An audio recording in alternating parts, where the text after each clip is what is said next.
Subhanallah, Subhanallah, Hamdan lillah, Hamdan lillah, wa la ilaha illallah, wa la ilaha illallah, Wallahu akbar, Wallahu akbar. Assalamu alaikum wa rahmatullahi wa barakatuh. Welcome to Al-Hikmat TV. My name is Naima Khan Ghani and I will be your host for today's edition of Who's Who in America in Your Community.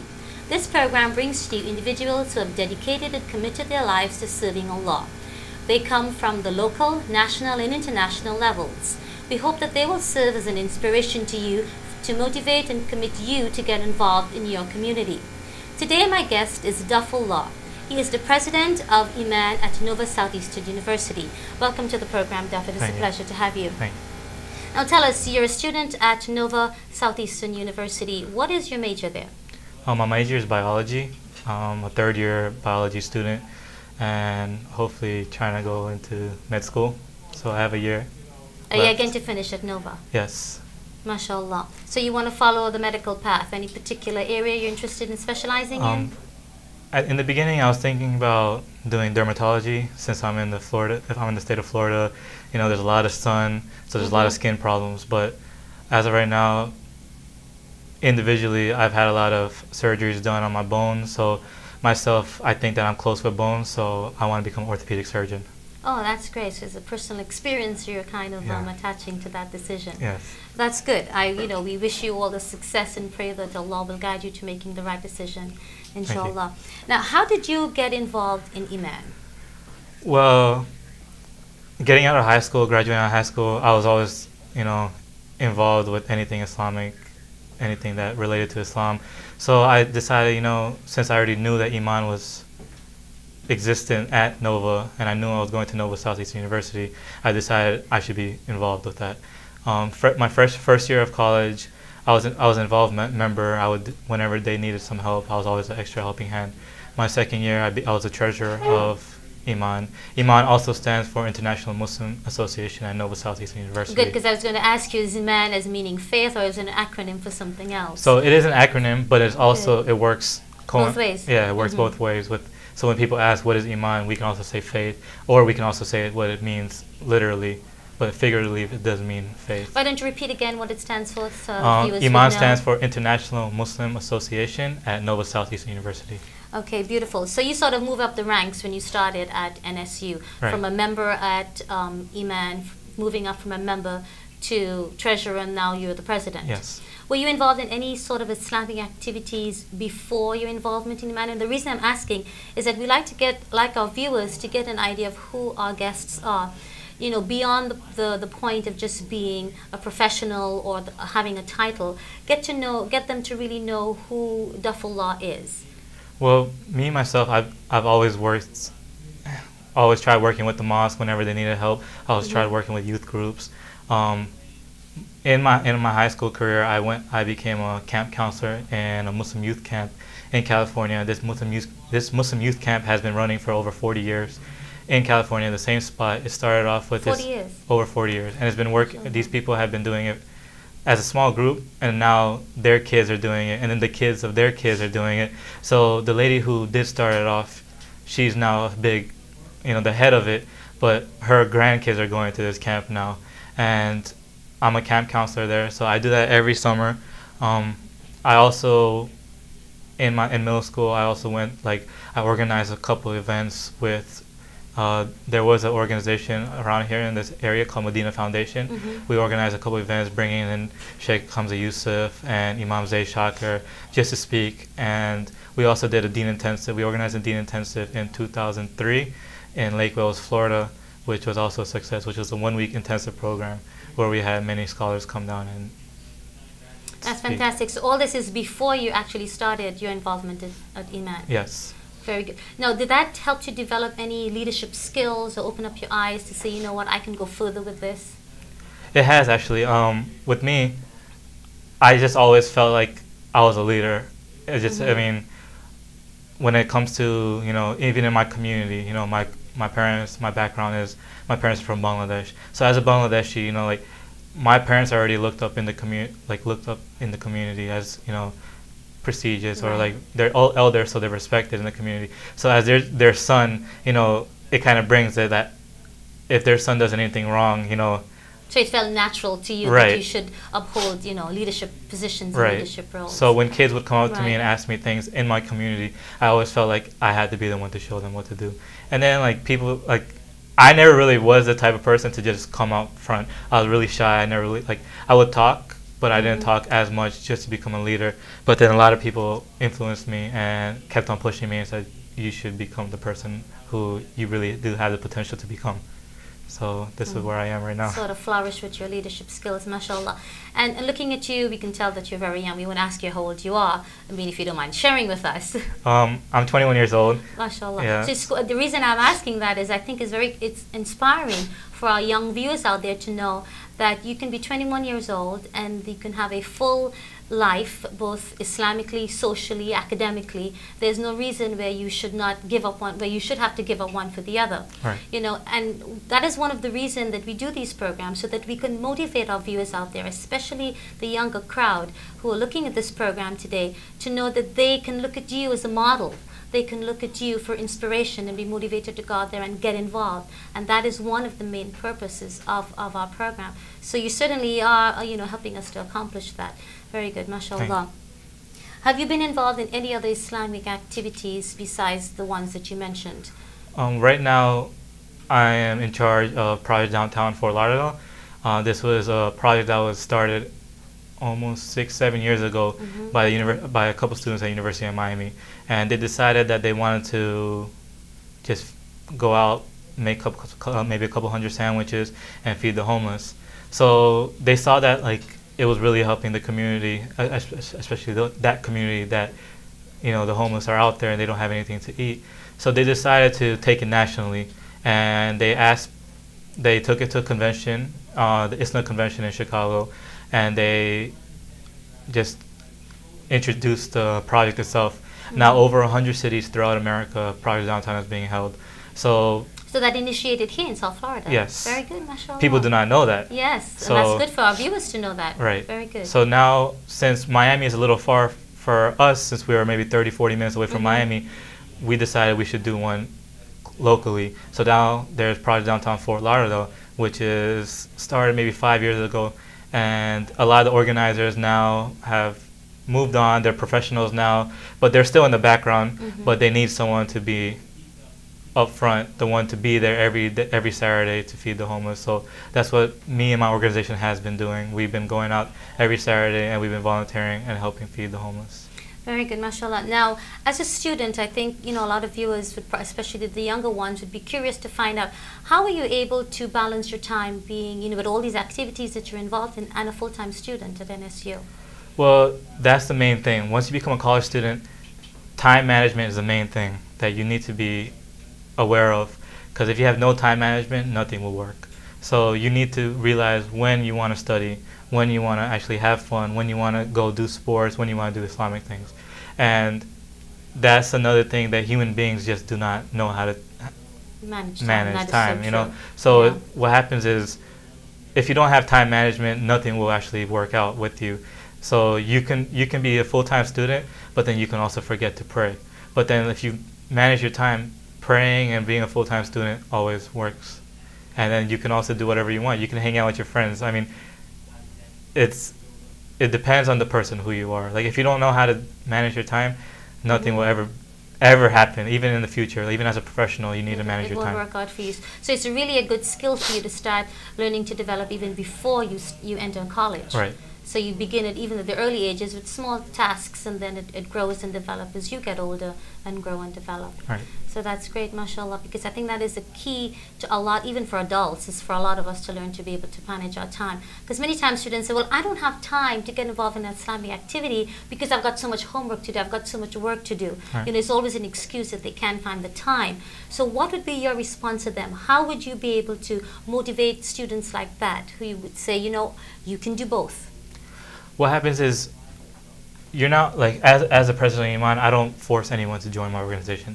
Even if I know they're Muslim, blatantly, if I see a Muslim brother pass by with a big beard, I know he's Muslim, he'll say Assalamu alaikum to me every here and there, and I see a Muslim sister pass by. But I tell them that we're there. You know, I don't tell them come join us. I tell them we're here on campus. If you ever need anything, if there's any problems that you're having, we're here for you. And you know, they'll say, you know, all right, thank you. And they're like, well, we don't have time to join your organization. I let them say that, and I say, it doesn't matter if you don't have time. You know, we're here for you. We're not telling you to join it. We're here as a background. And if you do decide that you want to do something with us, then you let us know. No, that's a very important message. You don't shun them because they say, hey, we don't have time. Right. But you still keep coming. We're here no matter what. You know, you're still there for Because that. they are our Muslim brothers and sisters. Very good, mashallah. We need more people thinking like that and reacting like that when we get responses in our community. At this point, we're going to be taking a short break, and we'll be right back. Welcome to Toyota of Hollywood. No matter what your new car needs are, it's our goal to make every step of your ownership experience as easy as possible. Let our professional, trained sales staff help you find the right car at the right price. Discover an easy ownership experience at Toyota of Hollywood today. We're conveniently located at 1841 North 60th Avenue in Hollywood, Florida. Will you like to have your events broadcasted live? Contact Al-Hikmat Productions, a full-service video production for Islamic functions, weddings, seminars, etc. For more details, contact Al-Hikmat office 1-800-804-0267. That's 1-800-804-0267. Eat healthy, eat halal at Ashraf's Halal Meat Center for all your East and West Indian grocery for genuine halal U.S.A. meat. Stop in or call in your orders at 305-654-0195. That's 305-654-0195. Are you tired of calling cards? Are you fed up of those long PIN numbers? Then use Sensible, international direct calling for cents only.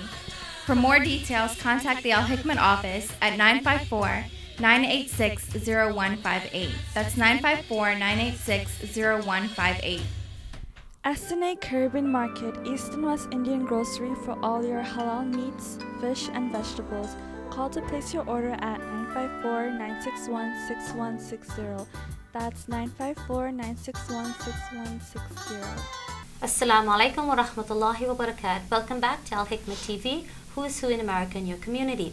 If you're now joining us, my guest today in the studio is Duff, the president of I.M.A.N at Nova Southeastern University. We left off talking to Duff, about him and who he really is and his involvement in the community. Now we're going to delve into a little bit about I.M.A.N. Duff, tell me a little bit about I.M.A.N itself. How long has it been in existence at Nova Southeastern? Again, I.M.A.N stands for International Muslim Association Good. at Nova Southeastern University. I.M.A.N itself has, alhamdulillah, been existence, I think, since 2000. So it's almost 11 years now since I.M.A.N's been. Wow, that's good history. Yes. Mm-hmm. But what happened was, in the beginning, I.M.A.N was a really strong organization. We had a lot of dedicated members. This is what I remember from 2000. So these were the dedicated members. They did a lot of work with I.M.A.N. A lot of people, even like the deans of the university, even the heads, chairman, everyone who's in the top-notch part of the Nova Southeastern campus, they knew about I.M.A.N. Then I.M.A.N kind of fell off when these people when these brothers and sisters graduated. I.M.A.N kind of was under the shadows for a couple years, and then I think 2006 I.M.A.N was revived again. And we've been going strong since. But 2006 was also one of the last years that I.M.A.N actually had a lot of events.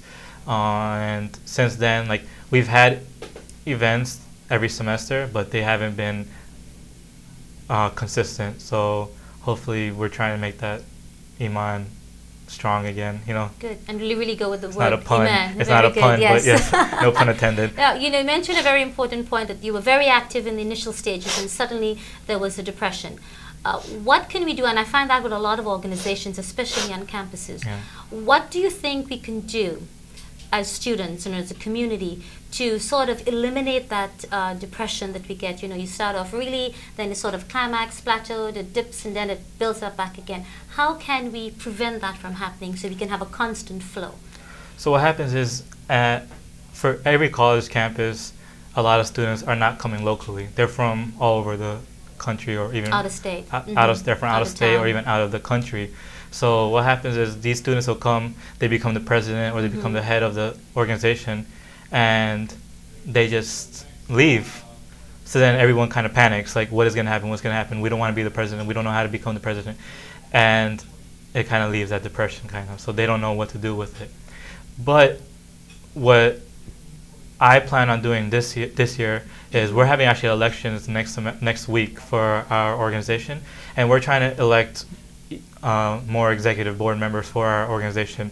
So I might step down, but what happens is who's going to be the next president will be following under my footsteps. So I will be there with them whenever they need help. I'll be the one, if they have questions, I'll be telling them how to work it, and so that they won't be lost. And that's what we do need as an organization. And we do have grad students who are helping us out. Whenever we need help, we go talk. Like I talked to one of our grad assistants. He's for the Spiritual Life Council. His name is Kevin Saber, and he helps us out. He has a meeting with me every week, and we talk to him every week about our pros and cons of the organization. And we have him, but we also need from the community someone who's also we can come talk to. If we do ever need help with making events, or if we do need speakers, maybe there's someone in the community can go outreach, maybe be a PR for us, a public relation officer kind of, and they can help us out. And that's what's happening with the community, especially as youngsters. We don't have anyone to look up to, especially in our community. Like we have that one person we look up to, and then that person might just disappear. We don't know where he went. They're gone. Then you're left basically just kicking rocks. You don't know what to do anymore, and that's the main thing. You know, like we have kids in our community. You know, I talk about this all the time when people ask how is the. I mean, I know I'm kind of straying away from Iman itself, but Iman, the people of Iman are from the community. You know, these are students from the community. They grew up in this community, but like once they got to college, they wanted to join something that they haven't had for when they were growing up as kids. Something's different. Yeah, since when they were kids, they had a youth group, but then all of a sudden the youth group disappeared. Where did the youth group go? So then finally they see there's like, maybe there's another chance I can start another organization, a Muslim organization. Right. Sometimes they feel that they've outgrown the youth groups. You know, they're on a Right. different level, they're at the college level, and they want something a little bit more, you know, on par with what their Right. age group and I guess their status of being in college. Right. Now, you mentioned an important point about the officers. They hold their positions and then they graduate and they leave, and then Iman is left, or an organization for that, for example, is just left sometimes homeless or without anyone to sort of steer it and guide its direction.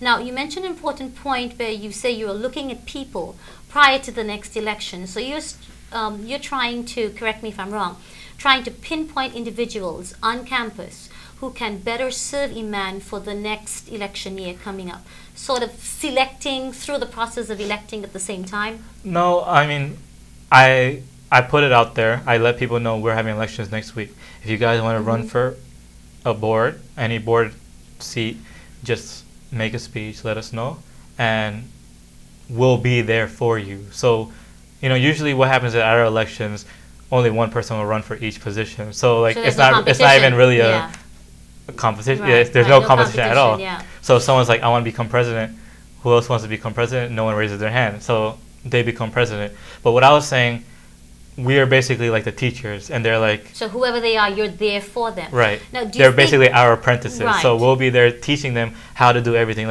Like my treasurer is Tasneem Noor. He says, I'll help you out with anything. If you need to make bills or if you need to work with money, I'll be there to show you. But then later on, next year, you'll be the person to help the next treasurer coming in. So what happens, so like, it's not a brand new organization. It's an organization that's just going to keep on moving up. So the existing officers that are currently there, they're going to be in the background assisting the new ones coming in. So they're not just left, you know, without a guide or without a purpose. You're still there to help them. Do you think it'll be a good idea for the officers, the current officers, to sort of feel the crowd out and see who's got the leadership skills and who could be the next best president? And yes, we actually have done that. Yeah, we Does it work? Because it does. Because what happens is when you ask members, when you ask people to come to meetings, you see only a certain few people come to the meetings. Because I'm sure in the election everybody shows up, but then you don't see them again for the rest of the year. Right. So for the meetings, you already know, like, these are the people who actually are coming to the meetings. Even events, these are the people who come to the events, but not only do they come to the events, they're the last person to leave the events. because they're helping out clean up, they're helping up set up. So they're the ones who, you know, they're not even board members, they're just members of the organization. So like these are kind of things that are, you know, popping out. Like they're the ones who are jumping out of the box. These are the ones you want to be the leaders of the next semester. And I think that has been really a major problem for a lot of Muslim organizations and campuses. They're really active for a while, then they go dormant, and then they're revived again, and we have this up and down cycle. So it's good, I think, you know, if we can really start now, for you guys to begin to teach this, the incoming ones, you know, the outgoing teach the incoming, and not just get a vote by popularity to get an officer, to be, you know, come into position, but really teach them, people who really want to do the job, and you guys there right in the background, assisting them all the way until eventually they in turn does that to somebody else, which is really great. And I think that's a good lesson for all the other organizations to follow. So you're doing a great job there, you know, with Iman at NSU. Now, what is the purpose? You said Iman existed for about 11 years now. What was the purpose of Iman? The purpose of Iman is basically just to make people aware that there is a Muslim group on campus, to allow people to actually ask questions about Islam, to allow people to actually find out what Muslims really are about. And that's another reason why the name was made. Because if you look at other campuses, every single Muslim Student Association on every campus is MSA. Right. MSA. But Iman, so you deliberately chose a different name. You didn't want to get away from the MSA. So they deliberately chose it, Iman, but then it also worked out figuratively and literally. So literally Iman means International Muslim Association at Nova, but figuratively it also means faith. So if you're part of Iman, you have Iman. So it's kind of like, yeah. So that's one thing, it works out perfectly. You know, when people ask Iman, and then like a lot of people, like when students do see that the M for Iman stands for Muslim, people kind of stray away. They're like, Muslim, you know, this is another religious organization. We don't want to be part of this religious organization. So you allow people to say that, but then you quickly make a disclaimer and say, just because it says Muslim does not mean you have to be Muslim to be part of this organization. So what has been the response since 9/11? I know you said you wanted to create an awareness among students on campus. So what has been the reaction since 9/11? Since 9/11, really, like 9/11 was when I was in middle school. So I don't know what was going on campus then, but right now, I don't think 9/11, like people just think of 9/11 as history now. It's just part of history. So they don't shun Muslims, or it's a Muslim organization on campus. They keep their eyes closed. What happens is, because a lot of people have Muslim friends, so they know, you know, like what's going on. But a lot of people don't. Like I met a student my freshman year. He's never seen, not just a Muslim person, but he's never seen a colored person before. And he was just like he was just very like awestruck, and he decided to become friends with a lot of them. So like it's not that people don't know about Islam, it's not that people just don't know. It's not even about Islam. People just don't know what's out there in the world. So when they come to college, that's why like when people come to college, they broaden their horizons. They start introducing themselves to other people. They want to meet other people. They want to learn new things. So people really haven't been, you know, shunning Iman itself. And a lot of people know Iman because we give out free food in our events. So you're very popular. Iman is very popular club on campus. Right. So good. So even for the Muslims and the non-Muslims as well. So you've certainly accomplished that task of creating that awareness of who Muslims are and what Iman is all about. Now, what is the demographic makeup of Iman? Do students come from, you know, any majority ethnic group? Well, Iman itself, alhamdulillah, is just all people from all over. But I mean, I can tell you the board we have, and on our e-board we have a Russian, we have Russian Muslim. We have, you know, people from Bangladesh, Pakistan, India. We just have like, it's all over the world. We have Dominicans. So you sort of transcend all these barriers, because I'm trying to get across the point that although you may have a majority of an ethnic group on campus, you don't focus on that majority. You let them know that we're there for everyone, regardless of who you are, where you're from, what country, what language you speak. And that is the point that, you know, that a lot of clubs on campus need to carry across, and not be ruled by one ethnic group. Because that sort of, from my past experience, sort of keep people away from it. When it gets people away, but it's also not just the ethnic group itself. It's if they see that the whole organization men running it, you know, it's a gender thing too. It's a gender thing. So what happens is people think if if the men are running the Muslim organization, then it might be a chauvinistic organization. These people have no idea what like the whole feminist idea comes out, argument comes out, and this allows people this allows Muslim girls not to join the organization. So what you do for that, you make it a mixed organization, and you allow, not just because I'm the president, just because I'm the president doesn't mean I'm the only one talking. You allow your whole e-board to talk to other people to make them join the organization. Equal opportunity. Right. That's great. Well, at this point, we're going to be taking a short break, and we'll be right back. Stay tuned. Are you a student seeking scholarship or financial aid to study Islam? Contact Al-Hikmat Services at 1-800-804-0267 or 954-986-0158. That's 954-986-0158. We also have locations in Jamaica and Trinidad, West Indies.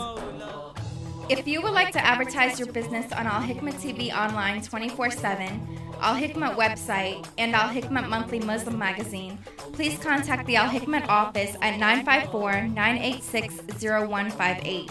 That's 954-986-0158. Tune in for Friday Khutbah at 1:30 p.m., broadcasting live from Darul Uloom Institute, Pembroke Pines, Florida, on Al-Hikmat TV online.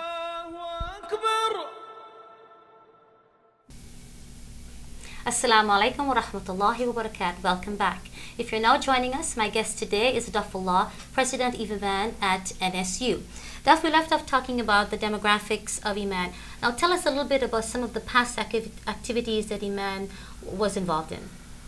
Well, we've done many activities. Highlight some of the few. If you want to talk about Iman from 11 years ago, or Iman that when I've been part of Iman, so 11 years ago, I heard we held, concerts, benefit jams, different things just to make the community involved.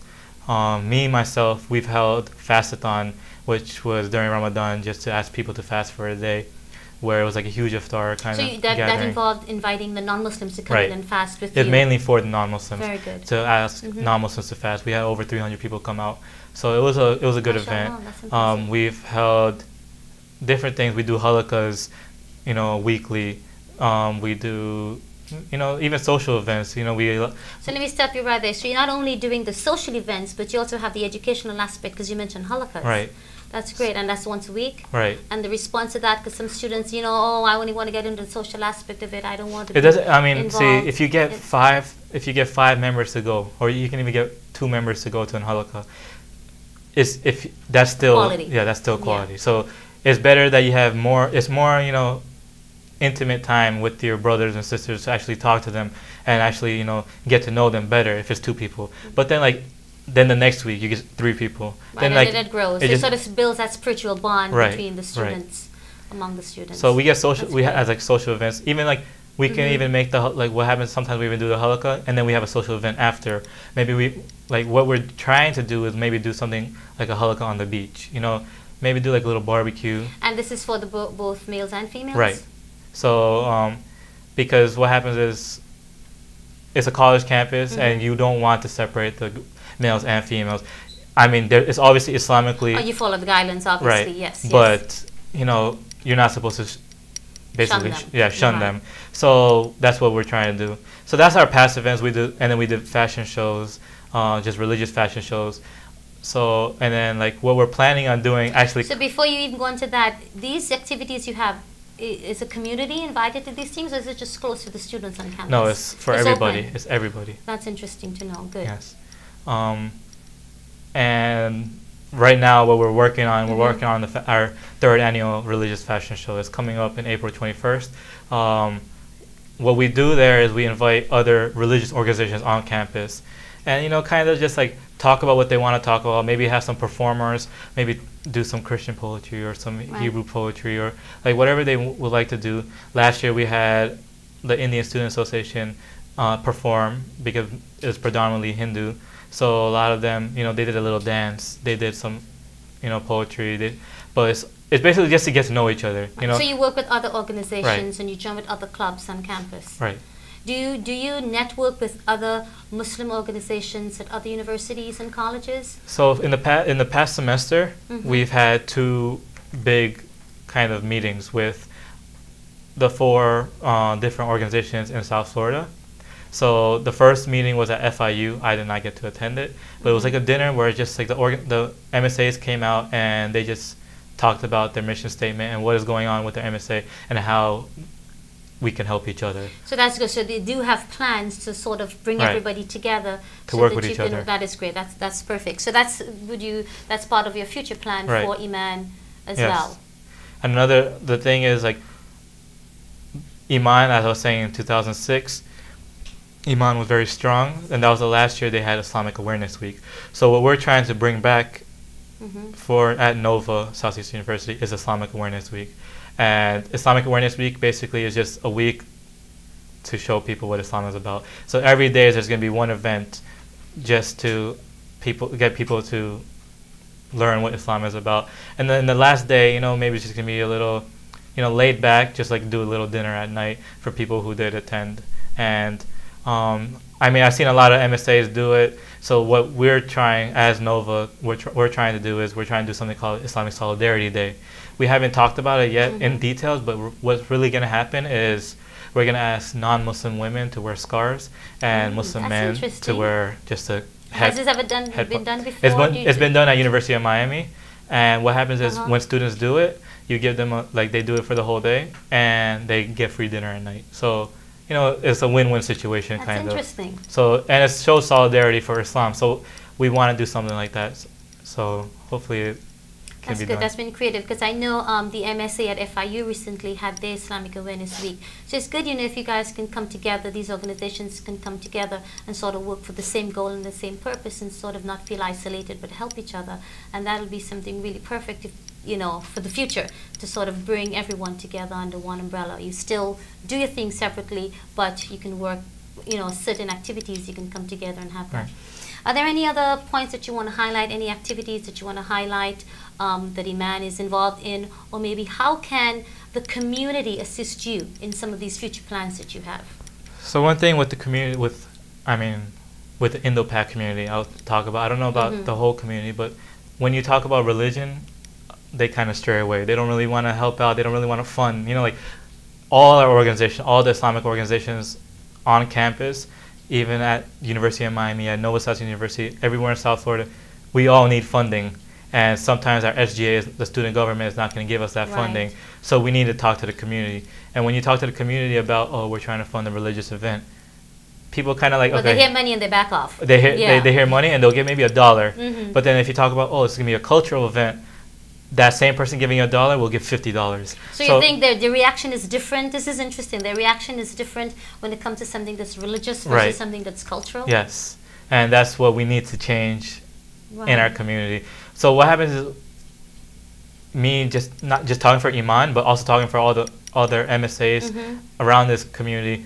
We need the community to help us with funding, because at Nova now, they're holding back on money too. So I know FIU doesn't get too much money either. So what we need to do is maybe we can even fundraise in the community, and instead of having non-Muslims be the main people who are helping us fundraise, we should have the Muslims in our community. Helping the community. Because it's our sons and daughters that go to these colleges and universities, so we should take an invested interest in getting involved in these organizations, even at that level. It should be especially at that level, for that matter, because they go, you know, they spread out when they graduate from college, and then they're able to go back and give back to the community and serve time and sort of benefit.